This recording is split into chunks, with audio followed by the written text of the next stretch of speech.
This is the Authentic Change Podcast, and I am Mike Horn. Authenticity reflects what we want from each other and our organizations: open communication, trust, community, fun, and opportunity. I want to help you to do your best in your personal and professional relationships. This podcast delivers expertise, insights, and approaches on authentic leadership, to live your purpose, to lead from your values, to establish connected relationships, to steward people and culture change, to build and sustain prosperity, and to open doors and possibilities. This podcast will assist you in paving the way forward to personal, team, and organizational prosperity. Welcome to this episode of Authentic Change with Mike Horn. I'm delighted to welcome into our virtual studio today, Ron Carucci. He is the person that people call, that executives call, for transformation of any kind. And I am so interested in exploring that with him in terms of individual development, group development, organization development. Ron is the author of 9 books.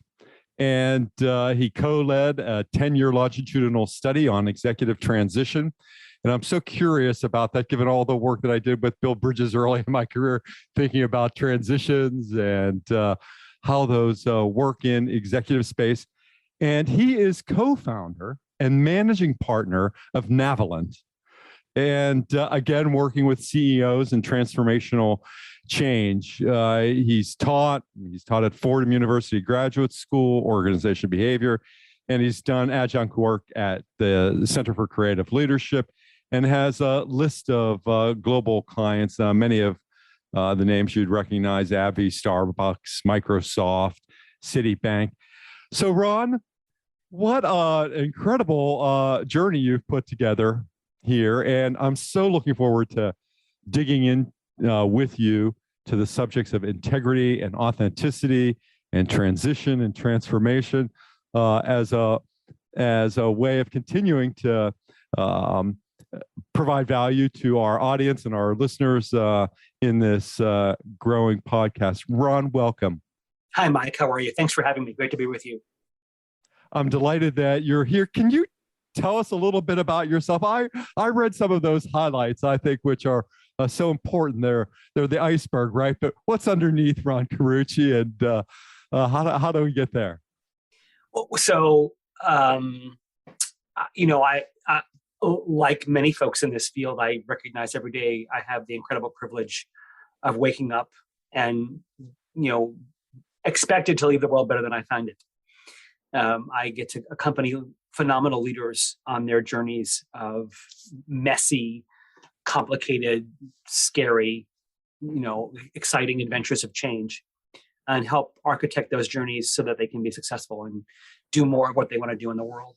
So I'm very aware and grateful that I get to do the work I do with colleagues and friends in my firm that who I love and adore fiercely, and who have had more impact on my life than I've had in the world. So it's this wonderful virtuous circle of change. And my clients as well, their fingerprints are as much on me as mine is on them. So it's the credentialism is interesting. It's again lots of very great privileges and blessings to have done what I've been able to do in my career, and that I get to do it every day. What took you there? I mean, what were the pathways that led you to this state of abundance you just described? I think I've always had an incredible curiosity for the organization of human endeavor. What happens when you bring people together at scale? What happens when you bring, even when I was in school, organizing events or sports games or school plays or whatever it was, I was always naturally drawn and fascinated by the organization of what happens when you brought people's efforts together, what could happen, and how it went wrong. And I think that's sort of shaped an early fascination in me for the story of people coming together to work. I think there are certainly numbers of milestones along the early parts of my career that led me to really be drawn to the story of leaders and their organizations and what it means to enter that story at a particular moment in time, and help shape the next coming chapters after the story you found yourself in, and what it means to engage leaders in stories that are meaningful to them and helping them find the outcomes they want. So for many years, I did this work internally in large corporations, and then discovered that the political landscape sometimes isn't always as receptive to the truth telling that's needed for this work. And I discovered that, gosh, the same behavior that gets me in trouble inside gets me rewarded handsomely outside the company. So I think if I'm going to live out my passion for organizations, it's probably going to have to be by not being part of one. And so went the consulting route and spent numbers of years at a wonderful firm in New York City. And then when that firm was sold, stayed with the new venture for a while, and then realized that was less fun because it was more about feeding the dinosaur than it was, the craft of our work. And a few of us, realized we still love the work. We still love the art and craft of what we get to do. So we went and, 17 years ago, started Navalent. I always found that one of my first aha moments into group development, came as a result of an NTL lab. And I think I was attracted to organization development for a number of reasons, but one of them was because I believed in the noble pursuit of organizations and missions and teamwork. And what I came to realize in that T group was that people brought all kinds of stuff into the organizational space. And that great aha at that moment, I think compounded by a number of other factors, caused me to do one of the things that I think attracts people to organization development, organization behavior, maybe organization transformation. I'm less sure about that, but is this idea of caring. And did you have any of that with you? I mean, caring, and where might that, if it was part of your DNA or your RNA, I mean, how might that have found a path into creating the work that you do? Well, I think you can't do this work well if caring for the success of those you're helping doesn't come naturally to you. This is not a field for the self-interested or those looking to be self-aggrandizing, or lots of consultants and coaches out there indulging their egos and indulging their need to be needed and their need to be adored. And I think their impact is often short-lived. And it's not that we don't have those needs to feel psychically rewarded for what we do. But the reality is, if it's not about others you help, then your ability to sustain a career in this field is probably going to be stunted. So I think when I think about my firm does a very regular client satisfaction process where we actually have people go talk to our clients. And I would say one of the most consistent themes we hear from them is how deeply we care about them.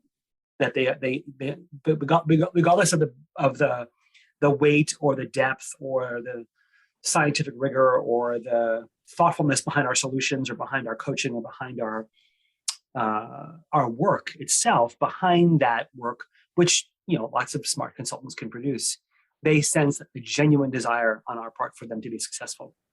And sometimes we recognize that fighting for them means fighting with them, and so they recognize that from us, they can expect the absolute unvarnished truth, that there's no filters, there's no, couching or political avoidance, that they will hear from us things they won't hear from other people.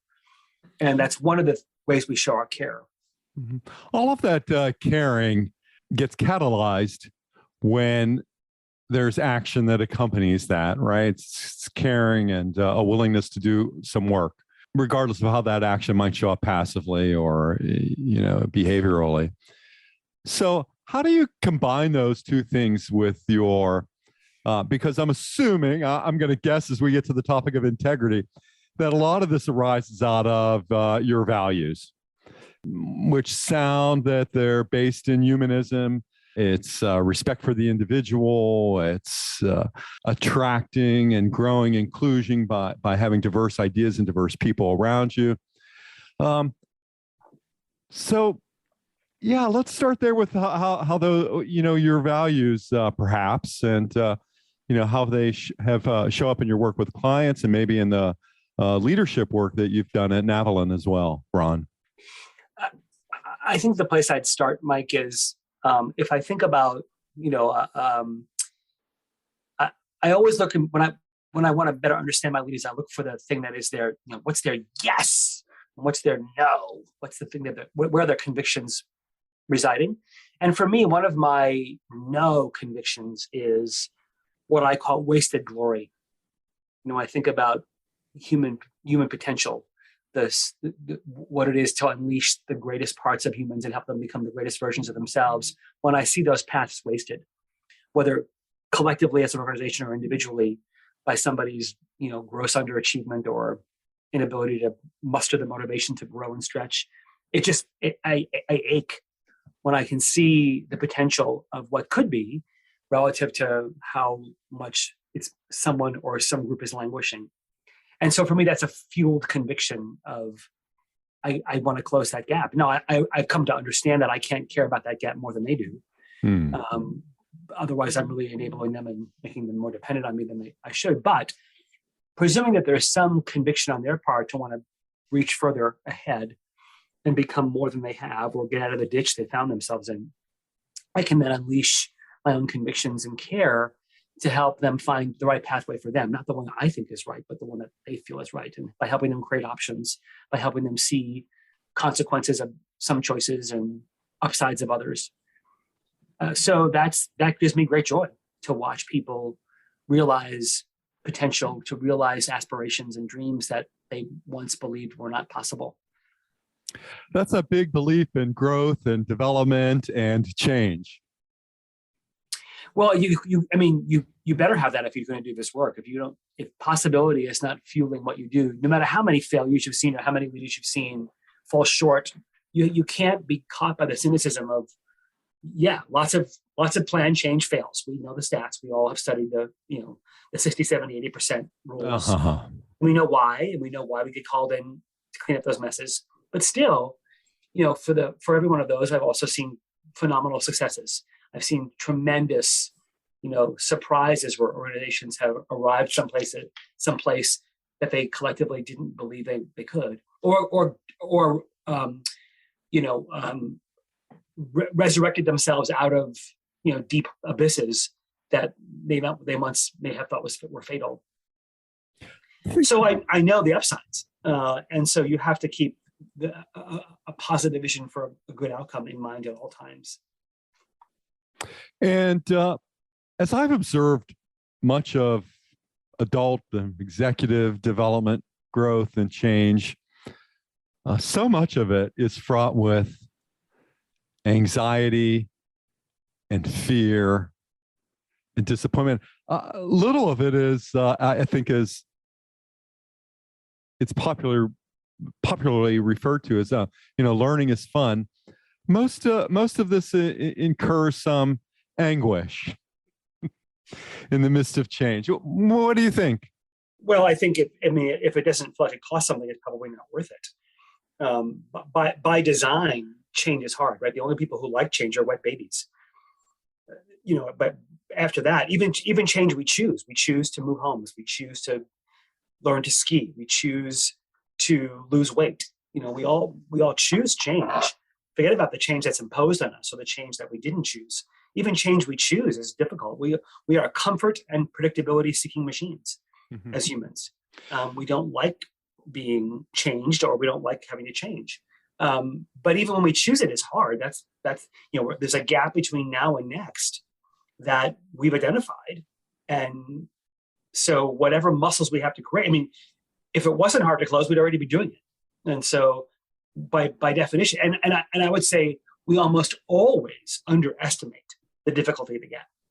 We almost always underestimate the time it's going to take, the effort it's going to require, the pain it's going to take, the humiliation sometimes, or the humbling parts of feeling like a beginner again, or feeling like we thought we were further along than we were.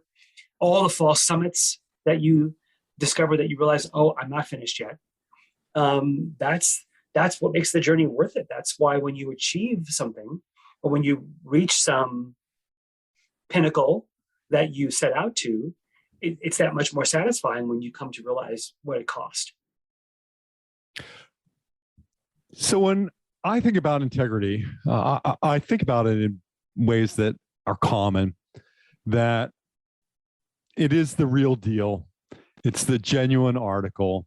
It's the whole cloth. If I was a structural engineer, I'd say it all hangs together. Ways of thinking about integrity, right? Genuine article, real deal, whole cloth. So given the journey that you've been on in helping leaders to transition, organizations to transform, what are some observations you have of the real deal of transformation, or what is the real deal that clients can expect when engaging with someone like Navalent or someone such as yourself, Ron? Well, a couple of thoughts.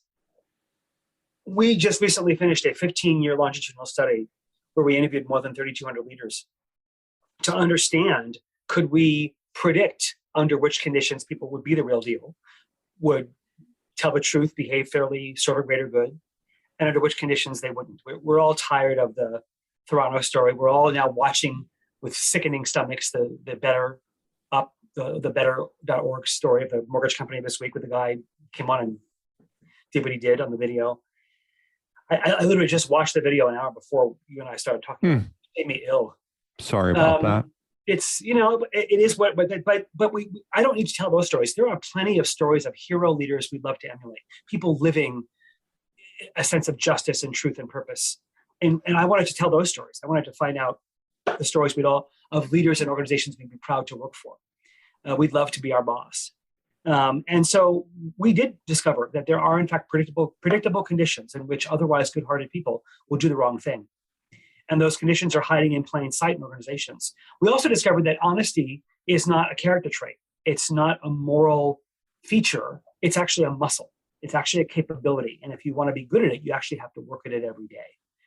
And there are aspects of that capability that, like going to the gym to develop any muscle, you have to keep honing. You have to keep exercising. And I think people know, if you read the recent Atlantic article, we're in a trust recession, right?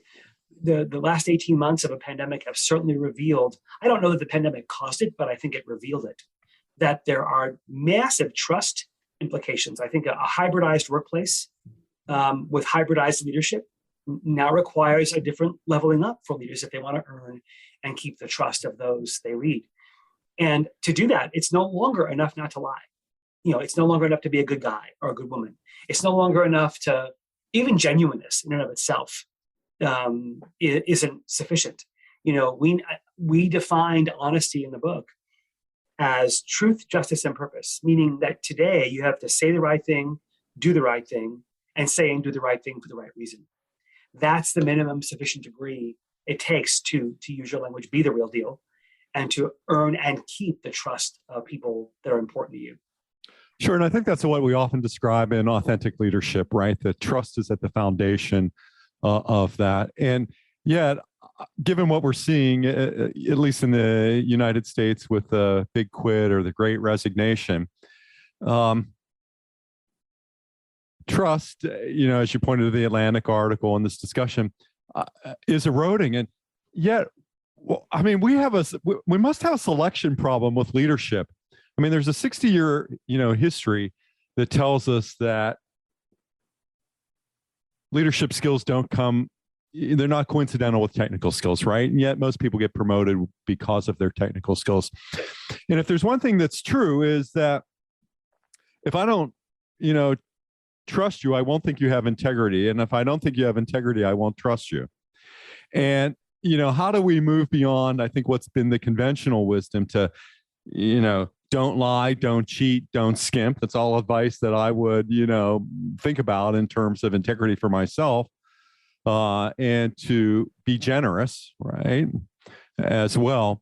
So how do we, now that we're moving into this different world of work, where I think after a Zoom call, people just hang up and say, "Oh, I really, care for that," and be on their merry way. the chances for development, where those encounters that come on corporate campuses don't occur. Where are we with all of what we've been practicing? And what's getting tipped on its head, Ron? I think leadership being hybridized has raised the bar tremendously on how leaders have to show up. If you thought things like, self-awareness, emotional intelligence, empathy, curiosity, care were nice to haves, and they're barely table stakes now. They're barely the price of entry.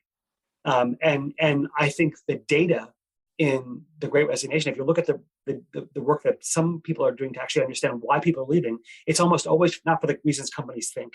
It's not just because they want more flexibility or better paying jobs, whatever they want. They want two things. They want meaning and belonging.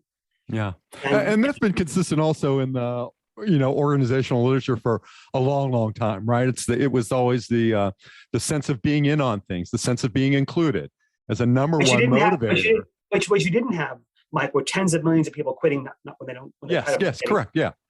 So the people are voting with their feet, and so now care is the new currency, not results, not performance results. A sense of belonging, a sense that I fit in, is far more important than opportunities for advancement. Mm-hmm. In the idea of communities and cultures, I think that's been underway for some time now. But how do we rethink community? Getting people into groups that matter and teams that matter, so that it fuels innovation. All the things that drive organizational success, longevity. People are now wanting, I wonder about sometimes the false sense of position people want now with this new wave of, I want to serve, I've discovered my purpose, and suddenly I'm going to go start a nonprofit. And I think some people are rage quitting and impulsively leaving to go chase a false summit. I think people today, more than finding a purpose, want to live with purpose, with intentionality, with a values foundation, to know that they matter and their work matters every day, not just that there's some big cause they want to go serve. I think people are feeling a purpose debt and overcompensating for that by running into these big cliffs to go do what they believe are these big moments of change, or ways to help the world or feed hungry children, and all good things, but may not feed the hunger they feel. And I think people who are so your great talent is quitting and leaving, your mediocre talent is quitting and staying. And leaders now have to set the table in a very different way. It's no longer about, okay, you work for this company. It's now a question of, well, if this company worked for you, how is this company a platform in which you can live out a meaningful, contributive life?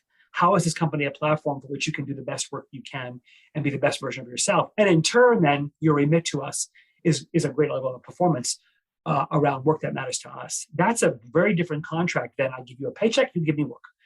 I give you a paycheck, you give me 50 hours.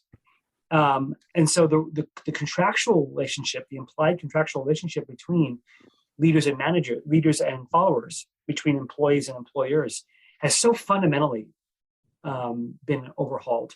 And many companies were caught short. Many organizations were not prepared because the fabric of their culture was superficial, right? There was water cooler talks. There was pop-ins to the cubicle to say hello. There was lots of surface level connectivity. The connective tissue of the organizations has now been wounded by this hybridizing workplace. And it didn't, the pandemic didn't cause those cultures to fracture. It just revealed the fractures that were already there. Sure. And maybe it's a shift from, what's been the dominant paradigm of everyone a widget, everyone replaceable, everyone at will, to a newer way of thinking about employment, where among knowledge workers, it's a different level of investment.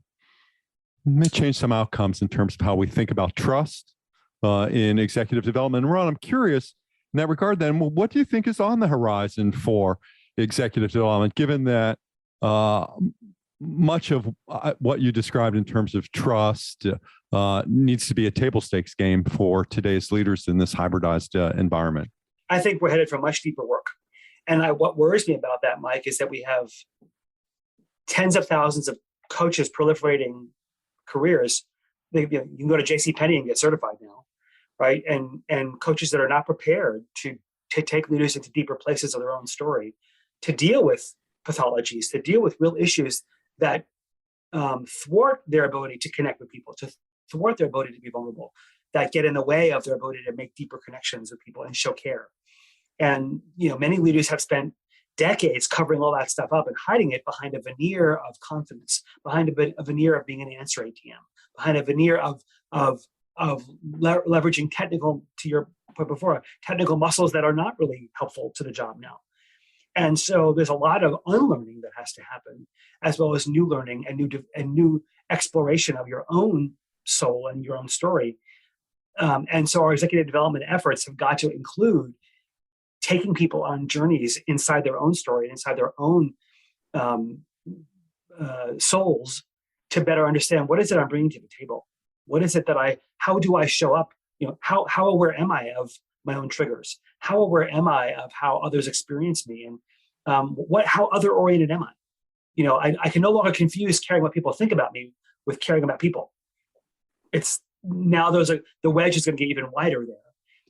So our executive development practitioners and our executive coaches have really got to continue to level up. Mental health is not going to go away. It's now going to stay center stage, and it's going to matter to leaders. And while you don't have to become a therapist or a clinician, you do have to understand which of your behaviors influence a healthier sense of mental health, and which of your behaviors might trigger, lapses in mental health around you, and monitor those carefully. That's great. I want to talk about To Be Honest. I'm reminded, one of my earliest mentors, Warren Bennis, one of Warren's last books was Transparency. And I think he echoed, what gets echoed in that book were his reflections that, if it could be found out, it would be found out. There are rarely secrets in organizational life. And I wonder, what are you, tell us what you're expressing in To Be Honest. Well, it was really meant for, I wanted to know how we get more stories that inspire us than the stories that sicken us. I wanted to know how it is otherwise good-hearted people do really unfortunate and dumb things. And I was excited to find that we, after the rigorous research we did to quantify 3,200 interviews, that we can actually prove, we can actually predict the conditions that are often hiding in plain sight that will bring out people's best or their worst. And why wouldn't you, for goodness sake, why would you not want to do what you could to bring out their best? So it's a book of heroes. It's really a book of stories with lots of rigorous research behind them to emulate. We can read it and emulate it. We can say, I want to be like that leader. I want people to say of me what they say about them.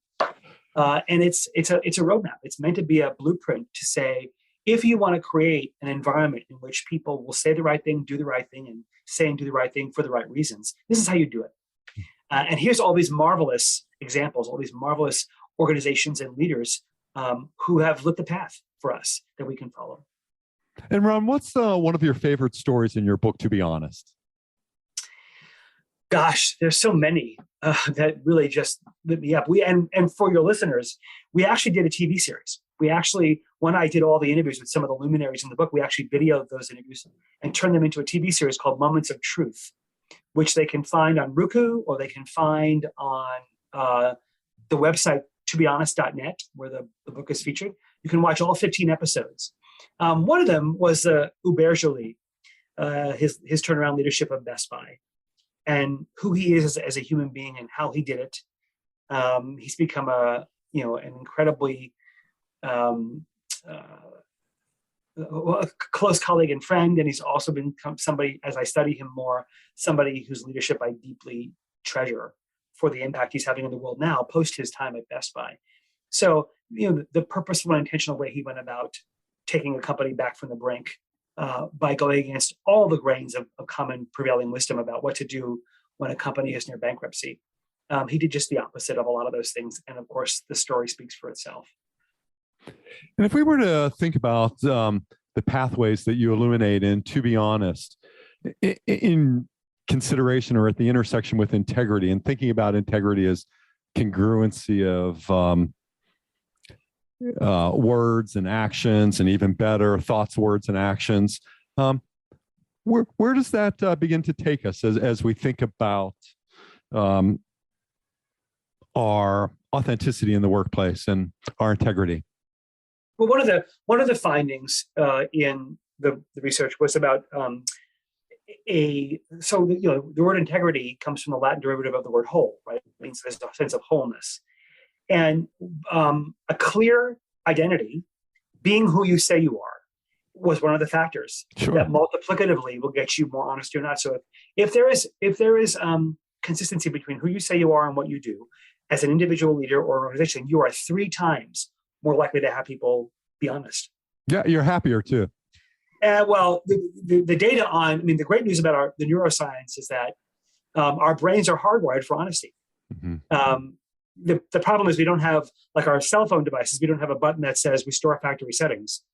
So we can't, once we've been a part of an environment where there's less than honesty, left to our own devices, we will succumb. But if you have an environment where you've institutionalized duplicity, where you've said to people, hey, so around here we say one thing, but we do another.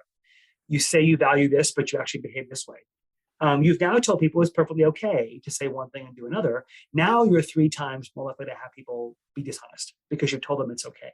So that's just one example, Mike, of it's no longer fine to tout words of values or purpose statements or visions and missions and assume that they're there for cosmetic or external purposes. People take those words to be sacrosanct. And if they can't, then you've told the company that around here, our words don't matter. When somebody raises the issue of your company values and half the room rolls their eyes, that's data. That's telling you nobody believes them. And in some of the research, we found that there, in some cases, only 28% of people can believe their company's values have any meaning. Contextus, the wonderful B Corps in London, does great work on measuring the impact of purpose and how often you're better off having no purpose than having a purpose you don't activate. So there's lots of data out there that tells us that the performance and the satisfaction of organizations where their purposes really align with their behaviors, it goes through the roof. And that was one of the most satisfying things to find, that on any metric you would care about, market share, earnings per share, profitability, customer loyalty, brand loyalty, employee retention, on any metric that is important to your business, companies whose purpose is activated, whose integrity is central to how they serve the world, so far outperform their competitive peers who don't take those things seriously. It's by ridiculously wide margins. I don't understand why you wouldn't want to pursue a more whole and honest company. Well, and to also understand and have a view towards the growth and development of that, pair into trios and into groups and into organizations, and having some sight towards that. Many people are attracted to mission-based organizations, and I think leading from purpose creates that sense of mission. Yeah, absolutely. And Ron, I want to thank you for spending time with our audience today. And I'd encourage everyone to visit tobehonest.net, read Ron's book, To Be Honest. Again, available at Amazon, but tobehonest.net will take you, I think, into some of the right places that were the topic of today's discussion with Ron. Ron, if you were giving some guidance to human resources, people and culture practitioners and organizations about getting to purpose, about aligning to purpose, about creating engagement, any of the outcomes that you talked about, what would some of that guidance be for 2022? You have to equip leaders to lead with intention, right? So it's very simply, teach leaders or provide a tool for them that allows them to take the company values off the wall and put them into the center of a table during a meeting and say, hey, how well do these show up in our daily life? How well do these show up in my life? If somebody followed our team around with a video camera all day long, and recorded us, could they use that video as a training program for these values? And if not, why not? Just get people practical ways to just engage in the conversation. Have conversations about purpose. Ask individuals when you go home at work at night, from what makes you proud, what makes you excited. Are your leaders creating a place for people's voices to be heard? Ask your leaders, how often do people come into your office during the week and say something that makes you uncomfortable? Because if it's not common, you have a problem with your leadership, because they're telling somebody, right? So how have you made space for people's voices? There are and the book is I made sure there was no reason for anybody to have excuses about what to do next. So every chapter has a long list of here's what you might go do next. So I've given the practitioners and leaders lots of opportunities to go put into practice ways to continue to build more honest environments and cultures. Thanks for bringing this to the world, Ron. To be honest, much appreciation for all of that. Thank you for all of your work and your leadership in this area. It's been a delight to talk with Ron Carucci today, a partner in Navalent. And Ron, again, thank you so much for your time. My pleasure, Mike. Thanks for having me. All right. Thanks. And until the next episode of Authentic Change with Mike Horn, stay well. Thanks for listening, and I hope you'll subscribe today and tell a friend about our show. If you're looking for hands-on help to increase your success through authentic change, or have a question you'd like to hear me answer here, please email me at mike@mike-horn.com.